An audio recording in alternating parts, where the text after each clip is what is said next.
지금 현 사회에서 가장 큰 종교는 불교하고 기독교예요. 그 신도수나 그 사회에 미치는 그 영향, 그런 거를 봤을 때, 영향력 이런 거 봤을 때 기독교하고 그 불교가 가장 큰 종교입니다. 지금 현대 사회에서. 그런데 이 불교는 이론론이에요. 이론론이고, 그리고 기독교는 이원론이에요. 이원론적인 그 관점을 갖고 있다는 거죠. 이론론은 마음, 법칙, 이 마음 공부 이거 관심 있으신 분들은 많이 들으셨죠? 이론론. 모든 것이 하나의 그 원리에 의해서 움직인다는 거예요. 하나. 일원이잖아요. 그 원자가 그게 어떤 근본 원리, 근본 뿌리거든요. 근본 요소. 그것에 의해서 이 세상이 만들어지고 또 그 작동된다는 거예요. 움직여 나가는 거죠. 그리고 이원론은 기독교의 그 관점인데, 이원론은 두 가지 요소가 있는 거예요. 두 가지 요소에 의해서 이 세상이 이루어진 거예요.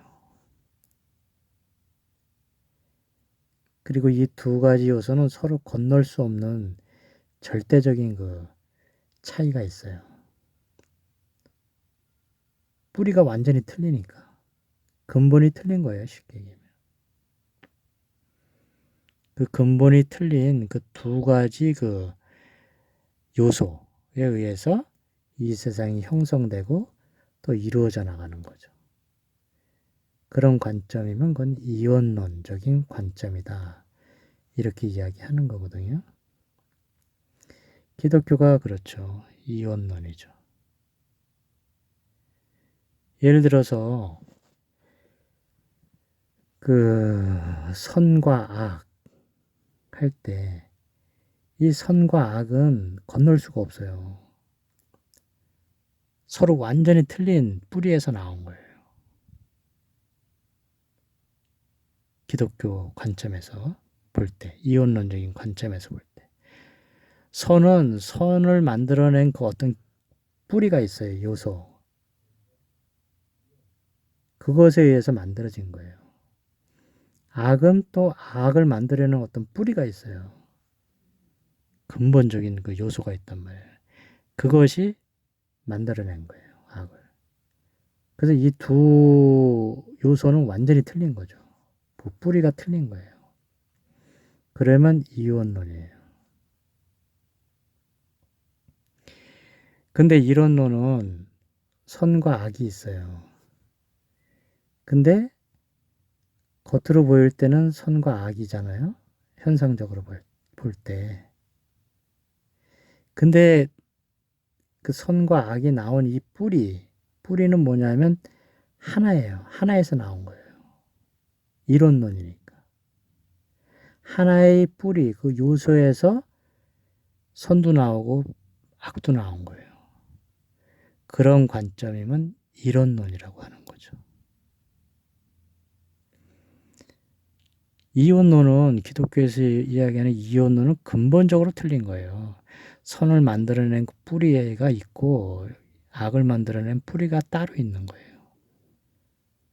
근데 이론론은 이 뿌리는 같아요. 근데 나와서 이렇게 보이는 게 틀린 거죠. 선이고 악이지. 만들어낸 그 근본 요소는 같은 거예요. 그것이 이론론하고 이원론 그 차이입니다. 그리고 이것이 이제 요소가 네 개다. 네 개의 어떤 요소로 이 세상이 형성되고 또 작동돼서 지금 계속 나가고 있다. 만들어져 나가고 있다 하면 그거는 다원론이죠. 요소가 많으니까. 많을 따자 쓰잖아요. 옛날에 그 그리스 고대 철학 그 사상에 그런 게 있었어요. 그 뭐예요? 이 세상은 뭐로 이루어졌냐? 근본 요소가 뭐냐? 어떤 요소로 이 세상이 이루어졌냐? 그걸 네 가지로 봤나 그러거든요. 그게 흙, 또 바람, 또 뭐죠? 하여간 그 저거에 화, 불. 또 하나 있는데 물인가? 물, 불, 바람, 바람, 땅. 요 네 가지. 지수 화풍이라고 하잖아요. 지수 화풍. 이 네 가지가 섞여 가지고 이 세상이 만들어진 거예요. 근데 이 네 요소는 각자 뿌리가 틀린 거예요. 네 가지 요소죠. 그래서 그거는 다원론이라고 하는 거예요. 요소가 3개 넘어가기 시작하면 3요소, 4요소, 5요소, 6요소 뭐 이렇게 쭉 나갈 수 있잖아요. 그러면 그거는 다원론이라고 하는 거예요. 일원론, 이원론, 그 다음에 다원론. 그래서 고대 그리스 사상에도 그런 다원론적인 주장이 있었습니다. 그리고 이거를 제가 이거 유튜브를 7분이 넘어가면 마음이 자꾸만 급해집니다. 지금. 근데 이거 끊을 수도 없고 여기서 어쨌든 그리고 여기서 이제 이론론 있잖아요. 이론론에서 이 원자를 신으로 바꿔요. 일신론 이렇게 한단 말이에요. 그러면 이거는 종교를 이야기할 때 종교 용어가 되는 거예요. 이걸 바꿔 끼기만 하면. 이론론 하면 철학적인 용어. 철학을 이야기할 때. 요거를 원자를 신으로 바꿔 끼면 일신론 이러면 이제 종교를 이야기할 때 종교 용어가 되는 거죠. 쉽게 얘기하면. 그래서 일신론, 이신론, 뭐 다신론 요소가 이제 다원론에서 그 원자를 신으로 바꾼단 말이에요. 그럼 다신론이 되는 거예요. 다신론도 많죠. 그 종교를 구별할 때 다신론도 많이 있죠. 옛날 고대 그리스 신화 같은 거 그런 거는 다신론이라고 할 수 있죠. 그 절대적인 신들이 여러 명 있었잖아요. 그래서 기독교는 그 유일신앙이라고 하긴 하는데 현재 이제 그렇게 자기네들이 이야기하는데 일신론이죠. 유일신, 일신 똑같은 말이에요. 근데 그 신이라는 거 하나를 더 강조하기 위해서 유일신 이렇게 하는 것 뿐이지 일신론이에요. 똑같이. 근데 그렇게 지금 기독교가 이야기하는데 엄격한 의미에서는 유일신은 아니죠. 그런 의미에서. 벌써 신이 요소를 두 가지를 보잖아요.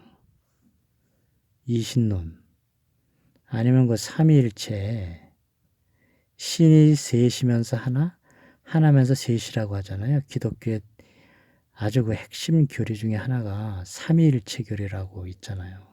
그들이 주장하는 거. 하나님은 한 분이면서 세 분이라 그러잖아요.